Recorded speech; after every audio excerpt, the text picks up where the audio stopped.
பாஜகவுடைய அரசியல் சாணக்கியர் 2 நாள் பயணமாக தமிழ்நாடு வந்திருக்காரு. குடும்ப ஆட்சியை ஒழிப்பேன், உதயநிதியை முதல்வராக்கும் கனவை ஒழிப்பேன் அப்படின்றப்பெல்லாம் முற்றுப்புள்ளி வந்துருச்சு அப்படின்றப்பெல்லாம் பேசியிருக்காரு.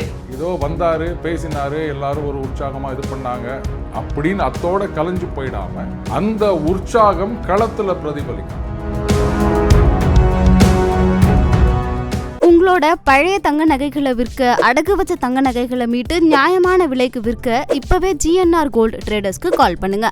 பாஜக ஒரு 30 சீட்டு கிட்ட கேட்கிற போல தகவல் வெளியா இருக்கு. அது நம்ம 30 ஏன் 50 கேட்க கூடாது? யார் இருக்காங்க அங்க கூட்டணியில? வேற யாருக்கு இங்க கொடுக்க போறீங்க? நீங்க யார் ஜெயிச்சாலும் கூட்டணி ஆட்சி கிடையாதுன்னு சொல்லிட்டாங்க. பாராளுமன்ற தேர்தலில் 13 இடத்துல அவங்க தள்ளி விட்டவங்க. ஆமா, அப்படி இருந்துச்சு. அவங்கள ஒன்றும் இல்லாமல் 20 வச்சுக்கா 30 வச்சுக்கா அப்படின்னு எதுனா காங்கிரஸா? தேமுதிகக்கு இன்னைக்கு என்ன ஓட் பர்சன்டேஜ் இருக்கு சொல்லுங்க? ஒரு 3% இருக்குமா? 1% இருக்குமா? அவங்கள இப்ப திமுகவில் சேர்த்துப்பாங்களா? நான் ஆக்சுவலா பொங்கி 2க்கு மேல இவங்களுக்கு கொடுக்கவே கூடாது. எதுக்கு 6 கொடுக்குறாங்க அப்படின்னு. அடுத்தது பாமகவே இப்ப 2 பாமக இருக்கு. இதுல எந்த பாமகவை நீங்க சேர்க்க போறீங்க? ஏற்கனவே விசிகாவுடைய தொண்டர் பலம் அப்படின்றது அந்த பக்கம் தாவேகாவாண்ட போய் நிற்குது. இப்ப இதையும் அவர் ஒத்துக்குன்னு சரி ரைட்டு இவங்க ஏதோ 10 சீட்டு கொடுக்குறாங்க அப்படின்னு சொல்லிட்டு நீங்க சேர்த்தாருன்னு வச்சுக்கோங்களேன். விசிகாவில் இருக்க அந்த ஓட் பேங்க் தொண்டர் படைன்றது எல்லாம் ஒட்டுக்கா தாவேகா பக்கம் போயிடும். இந்தியாவிலே அதிகம் ஊழல் செய்யற கட்சி திமுக தான். அதை ஒழித்தே தீருவேன் அமித்ஷா சொல்லியிருக்காரு. இதையெல்லாம் நடவடிக்கை எடுக்க வேண்டியது யாரு? மத்தியில் ஆளுங்கட்சியா இருந்துக்குன்னு எல்லாத்தையும் அவங்க கையில வச்சுக்கின்னு இது ஊழல் கட்சி இப்படியே சொல்லியிருந்தீங்கன்னா அப்ப திமுக ஒரே கேள்வி கேட்பாங்க. ஊழல் கட்சி தானே, இடி இருக்குது, நம்ம ஐடி இருக்குது, கேசப் நல்லா முடிஞ்சா நாங்க ஊழல்னு நிரூபணம். ரெஃப்ளெக்ட் நேயர்களுக்கு வணக்கம். இன்று நாம் சந்திக்க இருக்கக்கூடிய சிறப்பு விருந்தினர் அரசியல் விமர்சகர் திரு டெய்லி பஞ்ச் அருண் அவர்கள். சார் வணக்கம். சார் வணக்கம் கோபி. சார், மத்திய உள்துறை அமைச்சர் பாஜகவுடைய அரசியல் சாணக்கியர் 2 நாள் பயணமாக தமிழ்நாடு வந்திருக்காரு. திமுகவை கடுமையாக விமர்சிச்சிருக்காரு.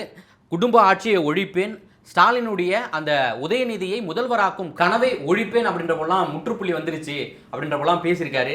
என்ன கணக்கு வச்சிருக்காரு சார்? 26 முக்கியம் இல்லைன்னு சொல்லியிருந்தாங்க. ஆனால் அது முக்கியம் அப்படின்றது தெரியுது. ஏன்னா ஒரு முக்கிய புள்ளி, முக்கிய அமைச்சர், முக்கிய பொறுப்பில் இருக்கவர், இவ்வளோ முக்கியம் இருக்கும்போது அவரே முக்கிய வேலையெல்லாம் விட்டுட்டு முக்கியமாக தமிழ்நாட்டில் முக்கியமான சில விஷயங்களை பேசிட்டு போறாருன்னும் போது அப்போ 26 தேர்தல் முக்கியமானது அப்படின்றது தெரியுது.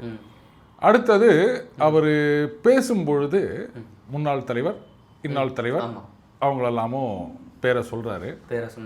சொல்லும்போது என்ன ரியாக்ஷன் வந்தது அப்படின்றது உங்களுக்கே தெரியும். நான் சொல்ல வேண்டிய அவசியம் கிடையாது.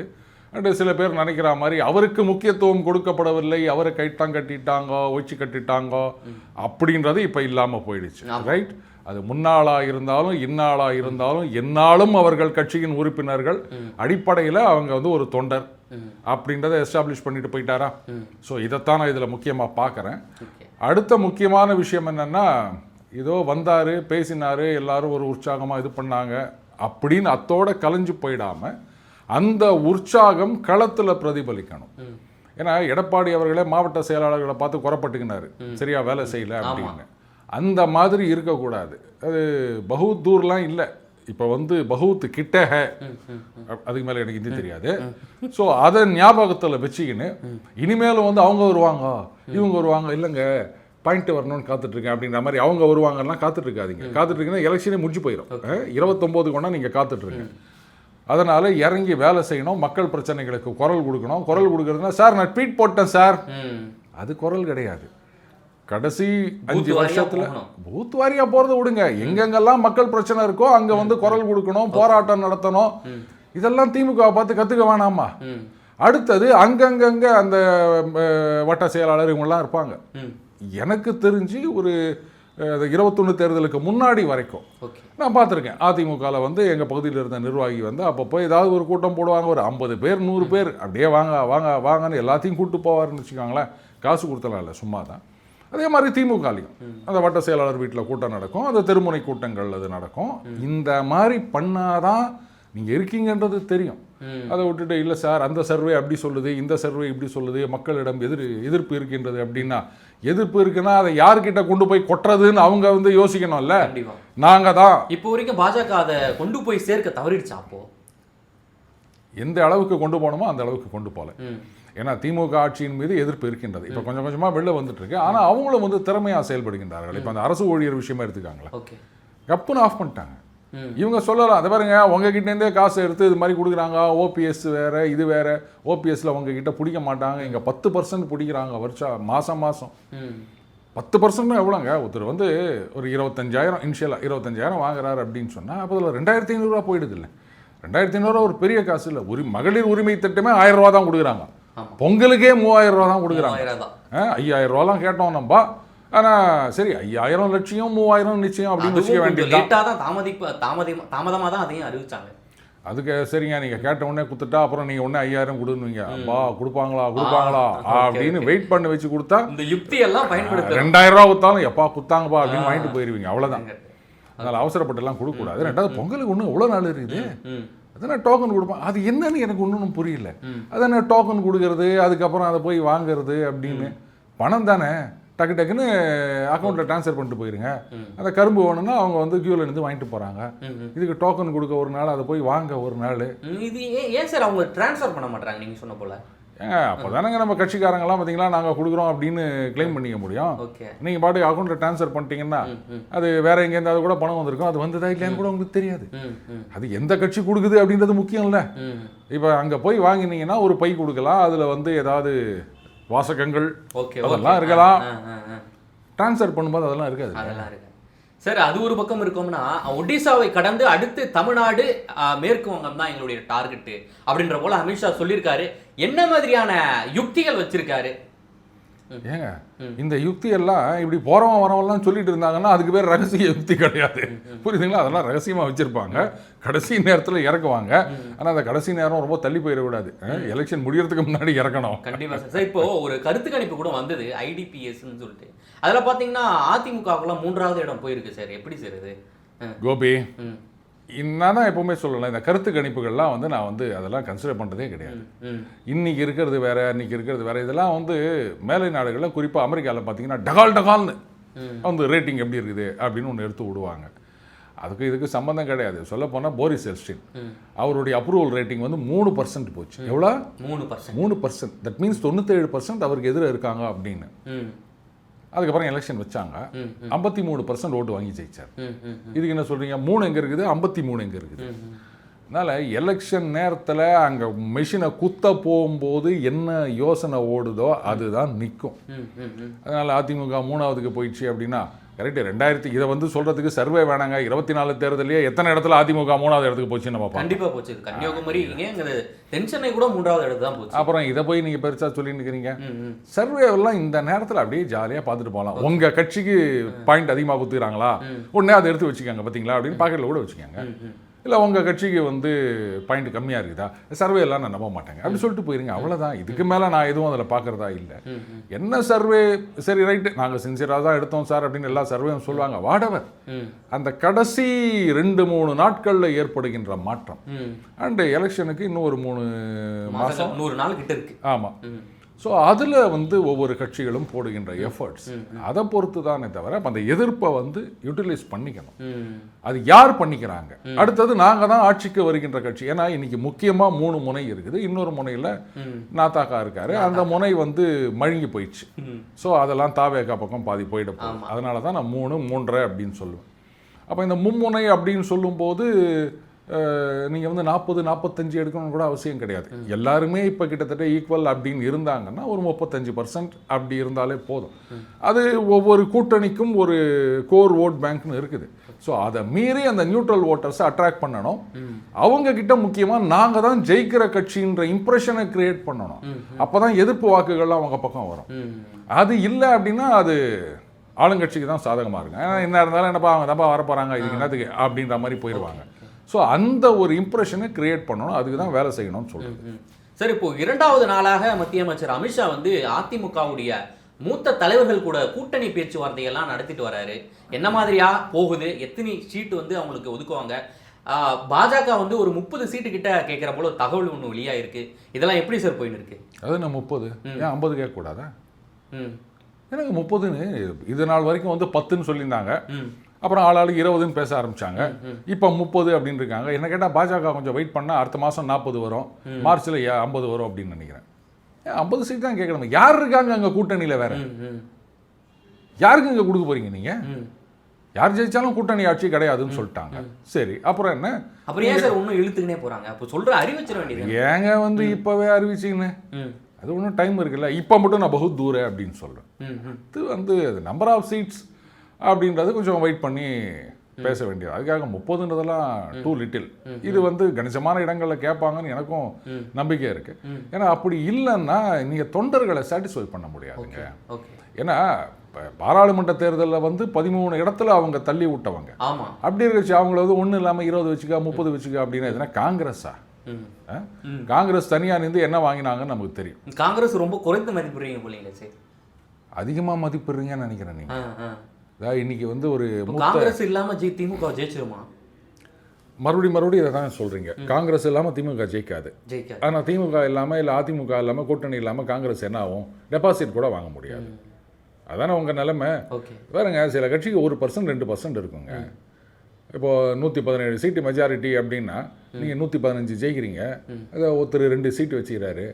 அப்போ கூட்டணி வைக்கும்போது அந்த 2 சீட்டு வச்சுக்கிறவர் தான் அங்கே வந்து டிமாண்ட் பண்ணுவார். 2 சீட்டு இல்லாட்டா உனக்கு மெஜாரிட்டி கிடையாது, எனக்கு அந்த மந்திரி கொடு இந்த மந்திரி கொடு கேட்பாரா மாட்டாரா? அதனால தான் மைனாரிட்டி கவர்மெண்ட் அப்படின்னும் போது 5 சீட்டு 4 எம்பி 3 எம்பி வச்சுருக்கவங்கெல்லாம் வந்து பெரிய ஆளாயிருவாங்க. அதனால் நீங்கள் காங்கிரஸை வந்து குறைவாகலாம் சொல்லாதீங்க. அது இல்லைன்னா ஜெயிக்க முடியாது. ஆனால் அவங்களால என்ன பண்ண முடியும்? டெபாசிட் கூட வாங்க முடியாது. அதானே உங்கள் நிலைமை. ஸோ அதை வச்சு பார்த்தீங்களா, நாங்கள் 3 நீங்கள் வந்து 37. அப்போ 3 பெருசா 37 பெருசா? அதுக்கேற்ற மாதிரி நடந்துக்கணும். ஆனால் இன்னைக்கு காங்கிரஸில் அப்படி நடந்துக்கிறதா தெரியல.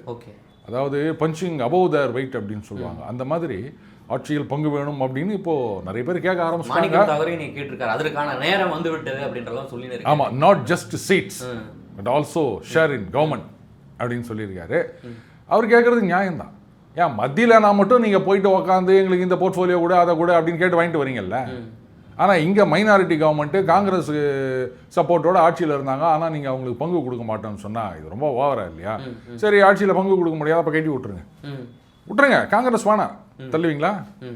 அவங்க வேணும், அவங்க இருந்தால் தான் ஜெயிக்க முடியும். ஆனால் நான் அவங்களுக்கு ஒன்றும் கொடுக்க மாட்டேன், சீட்டு மட்டும்தான் கொடுப்போம், அங்கே மந்திரி சபையில் இடம் கொடுக்க மாட்டோம் அப்படின்னா அப்போ அவங்க கேட்குறதுல தப்பே கிடையாது. ஏன்னா வெறும் எம்எல்ஏ மட்டுமே இருந்தனா கட்சி நாசமாக போயிடுச்சு. இனிமேல் எங்கே போகிறதுக்கெல்லாம் கேட்காதீங்க. நீங்கள் ஒரு 2 மந்திரி இருக்காங்க அப்படின்னும் போது தான் வந்து கட்சி கொஞ்சமாவது வளரும். நீங்கள் கடைசி வரைக்கும் இப்படி கூட்டணியிலேயே அட்டாச் பண்ணிட்டு போயிருந்தீங்கன்னா அதுக்கப்புறம் இப்படி தான் கேட்பாங்க, உங்களுக்கு என்ன இருக்குது இங்கே அப்படின்னு கேட்பாங்க.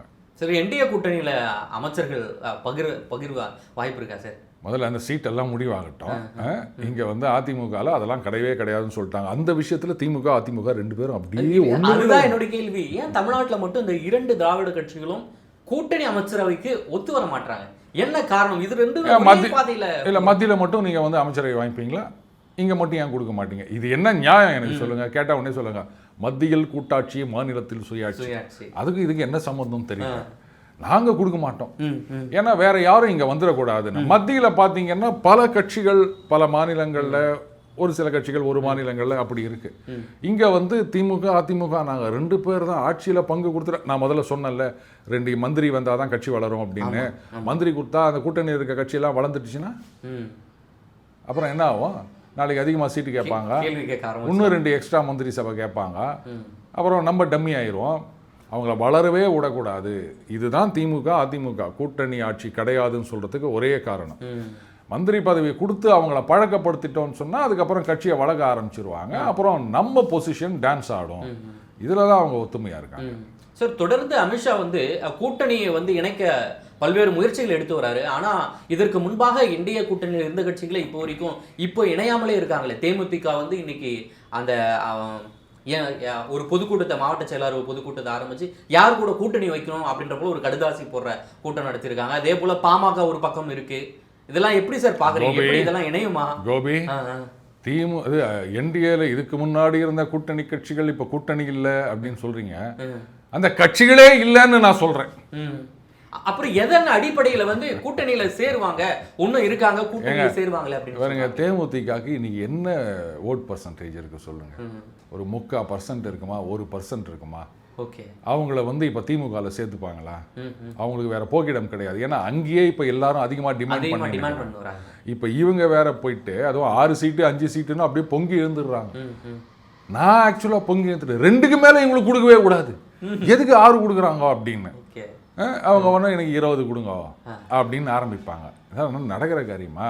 அடுத்தது பாமகவே இப்போ 2 பாமக இருக்கு. இதில் எந்த பாமகவை நீங்கள் சேர்க்க போறீங்க? இல்ல அன்புமணி பாமக குறிப்பா திமுகவை ரொம்ப எதிர்த்துன்னு வராங்க. ஆனாலும் இந்த ராமதாஸ் பாமக ஒரு பக்கம் என்ன சொல்றாங்கன்னா, கூட்டணி ஆட்சி மாற்றம் வேணும் அப்படின்ற போல ஒரு வார்த்தையை சொன்னாங்க. ஆனா அவங்களுடைய மகள் வந்து அன்புமணியை வந்து RSS பின்னணியில் இருக்காங்க அப்படின்ற போல ஒரு குற்றச்சாட்டை வச்சாங்க. சார், எனக்கு இது குழப்பமாவே இருக்கு. ஆட்சி மாற்றம் வேணும், இன்னொரு பக்கம் பார்த்தீங்கன்னா RSS பின்னாடி யார்கிட்ட போவாங்க இவங்க? இப்போ திமுக கிட்ட போக மாட்டாங்க. இப்படி வந்தா நம்ம அதிமுக தான் இருக்காங்க. அதிமுக யார் கூட இருக்காங்கன்னா பாஜக கூட தான் இருக்காங்க. என்ன கணக்கு வச்சிருக்காங்கன்னு இது பாமக பத்தி குழப்பமா இருக்கு சார். மக்களுக்கு இதை எடுத்து சொல்லுங்க. நீங்க ஏன் இவ்வளோலாம் குழப்பமா இருக்கீங்க? ஏன் பாமகவை தனித்து ஆட்சியை பிடிக்க முடியாதா? ஐயா ராமதாஸ் அவர்கள் வந்து தனியாக போட்டி போட்டு அவருடைய மகளை முதல்வராக்குவார். அது புசுவானமாக போயிடுச்சு. அவங்க மகனாலே வந்து ஒன்றும் அப்போ மகளை ஆக்குவாருங்க. இப்போ கட்சியில் வந்து கொண்டு வந்துக்கிறாருல இத்தனை வருஷமா இல்லாமல், அப்போ அவர் சிஎம் ஆக்கிட்டு போறாரு. நீங்க வந்து கூட்டணிலாம் சொல்லி நிற்கிறீங்க. அவங்க கடுமையாக உடைச்சாங்கன்னா பாமகவே வந்து 120 தொகுதிகளில் ஜெயிக்கலாம் சொன்னோம். நானோ என் குடும்பத்தினரோ சட்டசபை பாராளுமன்றம் போக மாட்டோம் அப்படிலாம் சொன்னோம். என்ன பண்றது, தொண்டர்கள் வந்து வற்புறுத்துறாங்க, நீங்க தான் வரணும், உங்க குடும்பத்தில் இருக்கவங்க தான் வந்து கட்சி பதவிக்கு வரணும், வேற யாருக்குமே கட்சி பதவி இல்லை, அவங்களுக்கு தான் தகுதி இருக்குது, அவங்களே தலைவராகட்டும், இந்த பதவி வரட்டும், அவங்க பேரன் இவங்களே வாங்க, மகன் கூட வேண்டாம், மகன் மருமகள் அவங்கெல்லாம் வேண்டாம், நீங்க மகள் வழியில் எல்லாத்தையும் கொண்டு வாங்க தொண்டர்கள் சொல்றாங்க. அதே தொண்டர்கள் தான் இவங்க முதலமைச்சர் ஆகணும்னு சொன்னாங்கன்னா நாளைக்கு போட்டி போட போறாங்க, சிஎம் ஆக போறாங்க. இதுக்கு என்னதுக்கு கூட்டணி எல்லாம்? அப்போ இந்த 2 பாமக, அன்புமணி பாமக அப்படின்றது வந்து இது என்டிஏ பக்கம் தான், அது எல்லாருக்கும் தெரியும். இப்போ அவர் அந்த பக்கம் போவாரா திமுக பக்கம்? கண்டிப்பா வாய்ப்பு இல்லை. அங்க விசிக்க உள்ள வந்தாங்கன்னா நான் கிளம்பி இல்லையா? ஒருவேளை இல்லைங்க சமாதானப்படுத்தி, அது வேற இது வேறங்க. இப்போ இது 2 ஆயிடுச்சு. நீங்க வந்து இது கெட்ட பாமக, இது நல்ல பாமக அப்படி சொல்லி இவங்க சேர்த்துக்கலாம் அப்படின்னா, ஏற்கனவே விசிகாவுடைய தொண்டர் பலம் அப்படின்றது அந்த பக்கம் தாவேகாவாண்ட போய் நிற்குது. இப்ப இதையும் அவர் ஒத்துக்குன்னு சரி ரைட்டு இவங்க ஏதோ 10 சீட்டு கொடுக்குறாங்க அப்படின்னு சொல்லிட்டு ரைட்டு பாமக இருந்தாலும், ஏன்னா சொல்லிக்கிறாரு பாமக பாஜக 2ம் இருக்க இடத்துல நான் இருக்க மாட்டேன் அப்படின்னு. அப்போ ரைட்டு ஒத்துக்குன்னு இங்க சேர்த்தாருன்னு வச்சுக்கோங்களேன், விசிகாவில் இருக்க அந்த ஓட் பேங்க் தொண்டர் படைன்றது சுத்தமா அண்ணாண்ட பக்கம் போயிடும், எல்லாம் ஒட்டுக்கா தாவேகா பக்கம் போயிடும், சேர்த்தும் பிரயோஜனம் இல்லாம ஆயிரும். அதனால அவர் அங்க போனா அது வந்து என்டிஏக்கு அட்வான்டேஜ் தான் நான் சொல்லுவேன். அவங்க வேண்டிக்கணும், இவர் எப்படியாவது காம்ப்ரமைஸ் பண்ணி அவங்க திமுக கூட்டணியில சேர்த்துக்கணும். அப்படி மட்டும் ஆயிடுச்சுன்னா நம்ம கோபிக்கு மொட்டை போடுறேன்னு கூட வேண்டிக்கலாம். சரிங்க சார். சார், அதே போல இந்தியாவிலே அதிகம் ஊழல் செய்யற கட்சி திமுக தான். அதை ஒழித்தே தீருவேன். மணல் கொள்ளையில இருந்து டாஸ்மாக் ஊழல் வரைக்கும், நிலக்கரி ஊழல் வரைக்கும் திமுக பண்ணுது அப்படின்ற போல அமித்ஷா சொல்லியிருக்காரு. இதையெல்லாம் நடவடிக்கை எடுக்க வேண்டியது யாரு சார்? இதைத்தான் கேட்டா உடனே நீங்கெல்லாம் வந்து பாஜக மேல புழுதி வாரி தூற்றுகின்றீர்கள் அப்படின்னு சொல்றாங்க. தேர்தல் நேரத்தில் வந்துட்டு இந்தியாவிலேயே அதிக ஊழல் கட்சி அப்படின்னு சொன்னீங்கன்னா, அங்க அரவிந்த் கெஜ்ரிவாலுடைய ஆப்பு கட்சி அதை கூட வந்து இவங்க அதுல சேர்த்திருக்காங்க, அந்த மணி லாண்டரிங் அதுல. இப்போ சமீபத்தில் கொஞ்ச நாளைக்கு முன்னாடி அந்த நேரு அவர்கள் இதுல வந்து இந்த மாதிரி அந்த அப்பாயின்மெண்ட் அதுலலாம் இது நடந்தது அப்படின்னு சொல்லிட்டு டிஜிபிக்கு லெட்டர் எழுதுறாங்க, நீங்க வந்து எஃப்ஐஆர் போடுங்கன்றாங்க.